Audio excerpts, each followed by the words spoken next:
Since Michael and Sarah returned for a hometown childbirth, please leave.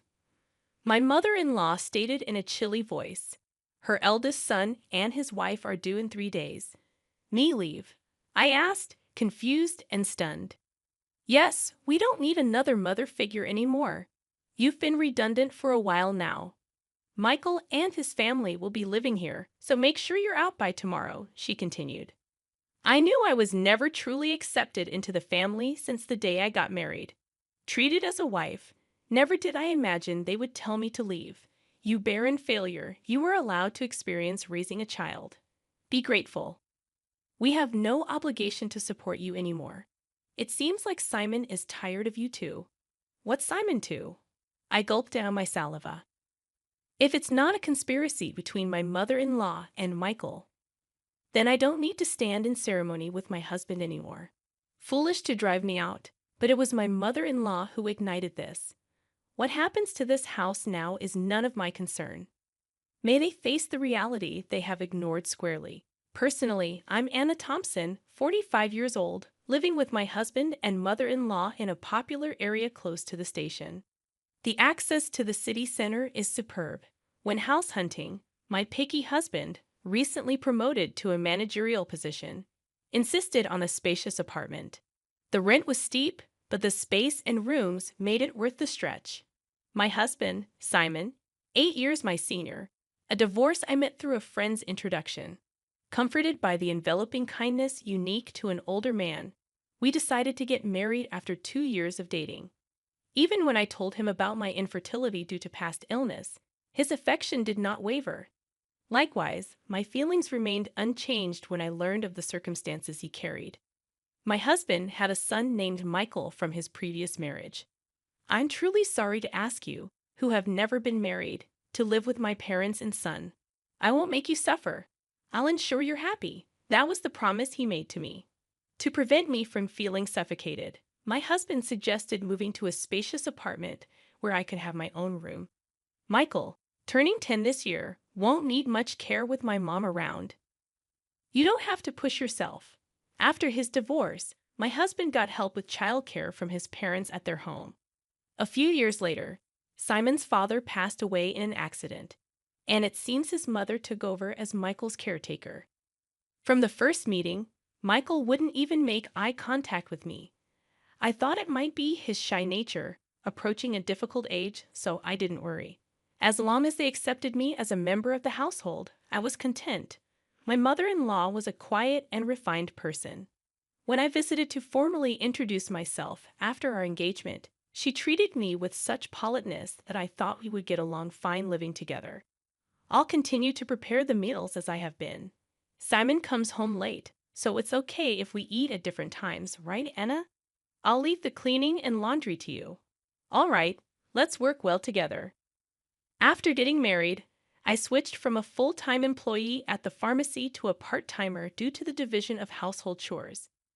I started work a bit later in the morning, so I wouldn't get home until nearly 8 p.m. Dinner was always ready when I arrived, making me feel good about living together. My mother-in-law and Michael usually had dinner before I got home, so I was always eating alone. Even after getting married, I sometimes felt a sense of, is this it? But I came to accept that this was our family style. From the beginning, my mother-in-law never really liked me and didn't consider me part of the family at all. Michael, the school's activity day is before summer, right? When is it? We're all going to see you. Sometime after getting married, I tried to break the ice with Michael, who still hadn't warmed up to me. No, as Michael faltered. My mother-in-law interjected. We'll go there. Just Simon and me. Anna, you don't need to worry about it. I misunderstood her words, thinking she was just being considerate. I can get the day off work. Let's all go together. You don't need that. You're Simon's wife. And Mick's family has always been just Simon and me. I was quite shocked when I brought it up with my husband at night. He said, Mom's been clinging to Michael. She probably thinks you're trying to take him away. I'll talk to her eventually. I began to join as a mother at the activity day, but Michael and I rarely spent any time together outside of school events. Sometimes I could tell Michael wanted to say something, but my mother-in-law always cut in between us. I later found out that she had been bad-mouthing me to Michael. Anna said she could be happy with Simon if Michael weren't around. She's a terrible person. Dad must be deceived by her too. If a boy in his formative years hears such things, it wouldn't be strange for him to distrust me. It was a sickening story, but at that time, I hadn't imagined that my mother-in-law could do such a thing. After graduating high school, Michael immediately moved in with his girlfriend and left home. As soon as he started college, a year after he started working, he married her without a ceremony. Once Michael moved out, my mother-in-law surprisingly stopped doing housework altogether. Instead, it seemed that picking on me had become her sole entertainment. She stopped cooking, which she used to do before, and now just sits at the dining table waiting for me to come home. Without a moment to sit down, I would stand in the kitchen and prepare dinner. You're really inefficient. At this rate, it'll take you all night. I was never good at cooking, partly because I had always relied on my mother-in-law to prepare the meals. Whenever I did manage to cook, she would taste each dish and invariably complain, "This tastes awful." "I'm sorry, I'm trying my best." You're astonishingly tone-deaf when it comes to flavors, Anna. It's a good thing Michael never had to eat this. How terrible. If she thought so, she might as well make it herself. But it seemed she just wanted to complain to me, not just about the meals, but she started nitpicking everything from the cleaning I never used to do to the laundry. "Why are there so many wrinkles on the laundry? You have to vacuum every nook and cranny. You really can't do anything right. Didn't your family teach you anything?" With that, my mother-in-law sighed while looking at me being belittled. Even about my family, I clenched my fists in frustration. "I don't know how you won over Simon, but I can't see much charm in you as a woman." And she always concluded with the same line, "If you hadn't come, Michael would have never left." I understood that there was a gaping hole in her heart since Michael had left. Maybe it was what they call empty nest syndrome. If taking it out on me made her feel better, that's what I told myself to endure it. But her bullying took on new energy after a certain event. That event was the pregnancy announcement for Michael's wife, Sarah. The joy my mother-in-law exhibited was unlike anything I had seen before. "It's Michael's baby. It's bound to be adorable. Yeah, he'll be my first grandchild." Watching the two of them rejoice, I was happy too. But my mother-in-law's excitement was beyond normal, probably because Michael asked her, "Grandma, can Sarah have our baby at your place?" Sarah's family home is an hour away by plane, and since they have no one else to rely on here, they turn to us for help. Of course, my mother-in-law wouldn't dream of turning down Michael's request. The phone calls from Michael started to become frequent, and her excitement went through the roof. The next day after getting the news, she started preparing enthusiastically. From cleaning out Michael's room to preparing the bedding and making a list of baby items, it was like she had great-grandchild fever. Naturally, I had to get involved too. When I returned from work, "Anna, I vacuumed Michael's room, so you need to wipe the floors and the windows and please wax them too. This weekend we're going to the department store to look at baby cribs." Cleaning and waxing at night was tough, especially after a long day at work. If I even thought about cutting corners, I'd be told to do it over again. Moreover, my mother-in-law started asking for money, and before I knew it, the house was overflowing with baby stuff. "Anna, I need you to withdraw some money tomorrow. There are things I want to get ready for the baby again. Isn't it wasteful to prepare so much when Sarah and Michael haven't even arrived? Shouldn't we wait and choose together with them?" I had wanted to meet my mother-in-law's requests, but I was troubled by the relentless spending. How can you be so cold? It's Simon's grandchild. Oh, that's right. You're not related to Michael by blood. You don't care, do you? That's not true. Please don't say that. I just thought Sarah might want to pick things out herself. Wouldn't you want to choose things for your own child? Perhaps because I was making a valid point, my mother-in-law glared at me sharply. I immediately thought I had gone too far, but it was too late. Without a word, my mother-in-law went back to her room looking upset. I did reflect on it, but I was also shocked to be spoken about in such a way. regarding Michael. The next morning, my mother-in-law didn't come out of her room, perhaps still angry. Simon had a 3-day business trip starting that day, so he just called out, "I'm leaving," through her door. Please don't throw cold water on Mom's great-grandchild fever. She hasn't been the same since Michael left. You were worried too, right? I was. But if we spend all our money like this, we'll have nothing left when Michael and Sarah arrive, right? Simon's face immediately turned sour. Are you saying my earnings are too low? That's not what I'm saying at all, Simon just said, "Fine," and left with a look of dissatisfaction. Discussions about money always end up like this. Since I'm the one managing our finances, I can't help but think ahead. Of course, there's a reason for that. We've been married for 13 years. Simon has provided me with a very comfortable life. Your part-time income is for you to enjoy. Simon had always told me so. I saved everything beyond what I needed for myself. Even though it's in my name, I consider it our shared property. But then Simon's company's performance declined, and over the last 5 years, his salary has dropped to 2/3 of what it was when we first got married. While there's uncertainty whether his company will last until his retirement, he doesn't seem to consider changing jobs. For appearances in front of my mother-in-law, my husband couldn't give up his title as a department head. Now I'm the one paying the rent, and he covers the living expenses. We've kept this from my mother-in-law to save my husband's face. That day, I left work a bit early to apologize to my mother-in-law. When I got home, she was already sitting at the dining table waiting for me. "I'm sorry about yesterday.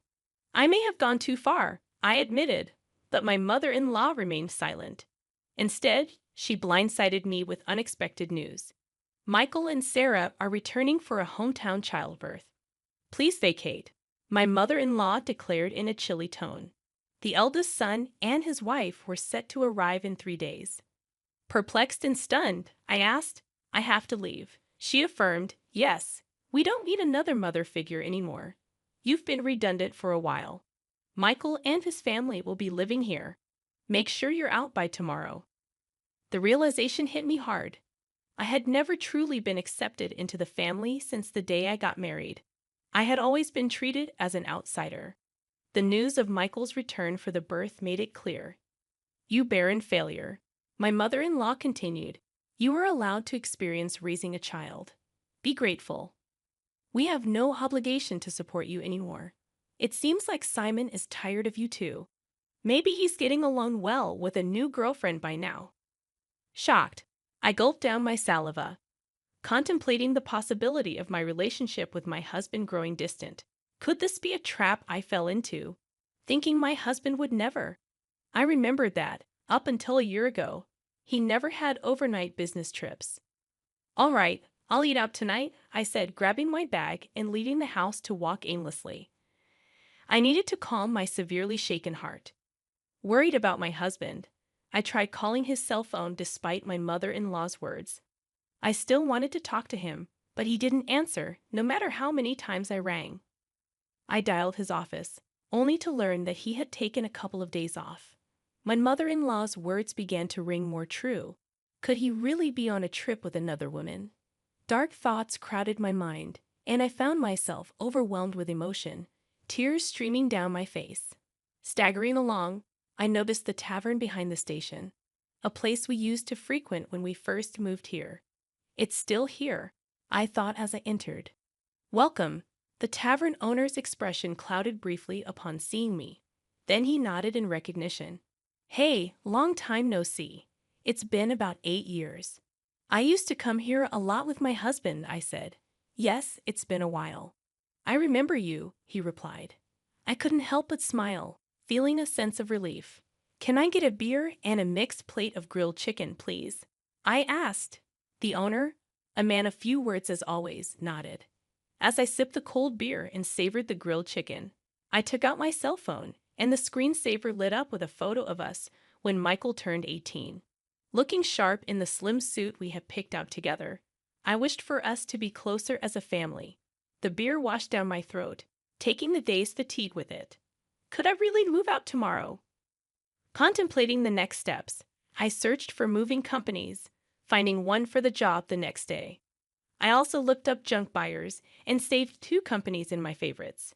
Changing the screensaver on my phone seemed to clear my head completely. The beer and grilled chicken tasted exceptional. I decided to think about everything once I got home. Walking away from the tavern, I was called from behind. A young waitress from the tavern was running towards me. "Excuse me, are you Mrs. Thompson? I noticed the screensaver on your phone," she said. Confirming my identity, she dropped a bombshell. My husband was having an affair with one of their employees. We exchanged contact information, and she promised to keep me informed. My mother-in-law's words appeared to be true. Instead of sadness, a fierce anger welled up within me. It was time to confront this head-on. Booking an appointment with a moving company, I resolved to move out that day. If it wasn't a conspiracy, and my mother-in-law and Michael were truly involved, then I no longer needed to honor my husband. Returning home, I packed my belongings until midnight. Without hesitation, the moving company arrived on time, and I made it clear that I was leaving. As requested, they took everything I had bought, erasing every trace of my presence. My mother-in-law panicked, but I was resolute. "I'm taking everything I bought. You can start a completely new life tomorrow," I declared, suppressing a laugh. Ignoring her protests, I proceeded to have everything taken out. My mother-in-law complained loudly to the movers, but there was nothing she could do. The only items left in the house were piles of baby gear and her old dresser from before the marriage. "Well then, I bid you farewell. There should be no trace of me left, so enjoy your life with Simon, Michael, and his family," I declared, leaving her sitting there stunned. Placing the keys on the table, I exited the room. The movers held onto my things for a while, and I decided to stay with a single colleague for some time. Feeling a sense of completion, I slept soundly that night. A week later, I finally heard from my husband. I wondered if he was scheming with that other woman. While my husband was dragging his feet, I received a call from the young woman at the tavern. "Got a good shot, so I'll send it to you." In the photo, my husband was chatting up a not-so-young woman at the tavern. Maybe out of a sense of justice, the young woman must have followed them after they closed. There was also a photo attached of the two entering a hotel. Even in such times, the cheating continues, I thought, and any last bit of affection I had for my husband dissipated. I asked for the woman's name and had her address looked up. The next day, armed with all the evidence of the affair, my husband called. "Anna, where are you? Michael and his family are here too. Aren't you going to come home soon?" "No, I'm not coming back. Your mom told me to leave. I'm done here. Michael and his family are going to live with you now, right?" I knew it. Michael and his family were out of money and looking to crash at our place. I heard that after graduating from a vocational school, they've been hopping from job to job, and now they're working part-time. "No. I want you back, Anna. I went to the pharmacy, and they said you're off for a bit. Got a place to crash." "Yeah, I'm fine. So don't worry about me. Your mom and Michael didn't like me, right? I reckon they're happy to have the place to themselves without me around." My snide comment left my husband speechless.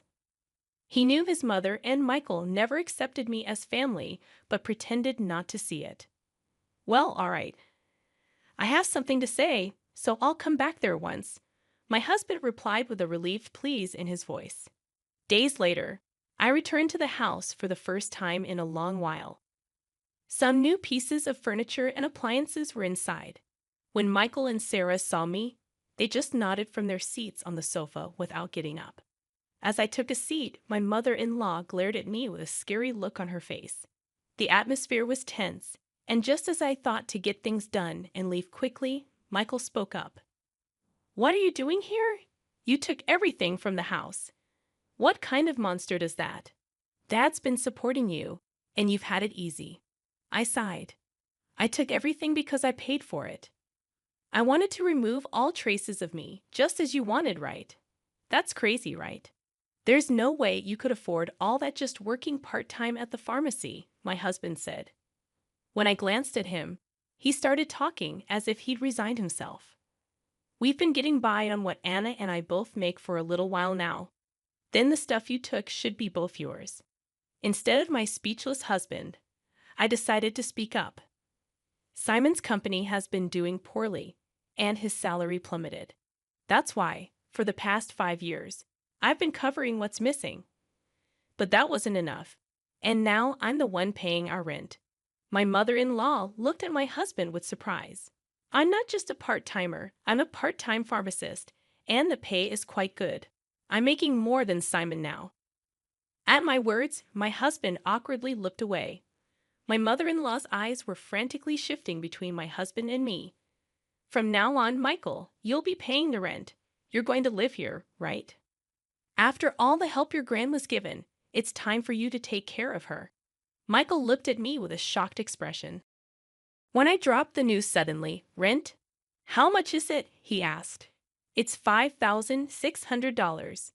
Good luck, since it seems my role as a mother is over. I don't have an obligation to take care of you anymore.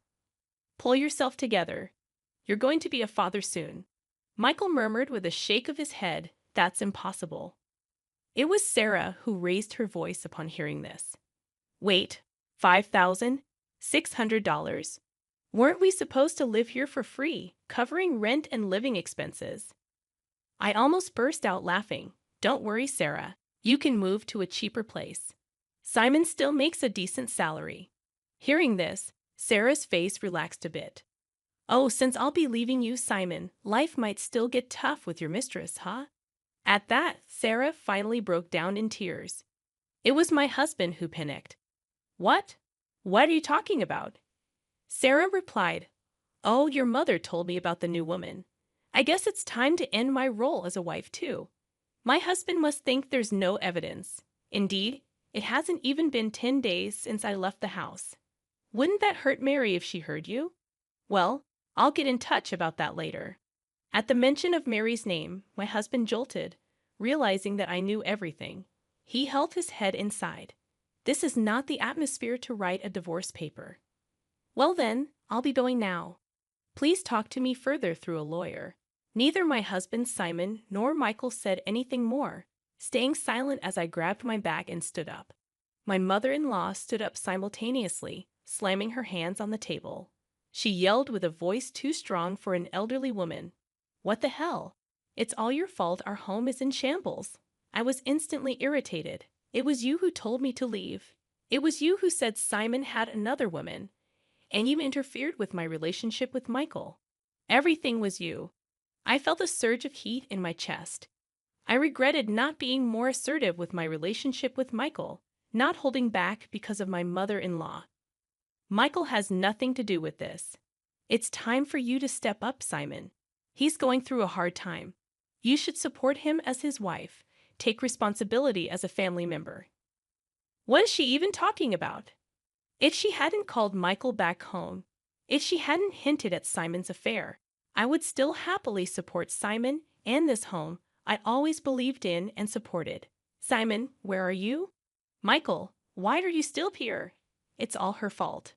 My mother-in-law's lips tightened into a line, and she was trembling. I slipped past the silent mother-in-law and quickly left the room. Afterward, Simon agreed to the divorce rather easily. It seems my determination was strong, and he couldn't counter the evidence of the affair. Shortly after, it seemed like they started the process of moving out of the apartment. In the end, Michael and Sarah went back to their apartment and never lived with the mother-in-law. Simon seems to be considering remarriage, but Mary was furious over the alimony and his request for her to live with his mother. I've heard they're considering whether to place my mother-in-law in a care facility. After all the love she poured into her son and grandson, it's somewhat sad to think they're ready to abandon her now. Perhaps she's served her purpose too. If my mother-in-law had said nothing back then, and it had just been a simple trip home for childbirth, maybe we would still be living together. After the divorce, Michael sent me an apology letter. He wrote about how, as a child, he really wanted to be more spoiled, how he couldn't talk to me because his grandma disliked it, and how happy he was when I attended school events. Maybe I should have reached out more, perhaps then. We could have built a different relationship. Even though our relationship has ended, I quietly pray for Michael's happiness in life. I've returned to work as a pharmacist and quickly rented an apartment close to my workplace. I don't feel good about keeping the furniture and appliances I took with me, so I had them all picked up and disposed of by a junk removal service. Life without my mother-in-law's harassment is peaceful and comfortable. For a while, I want to live for my own happiness, not someone else's.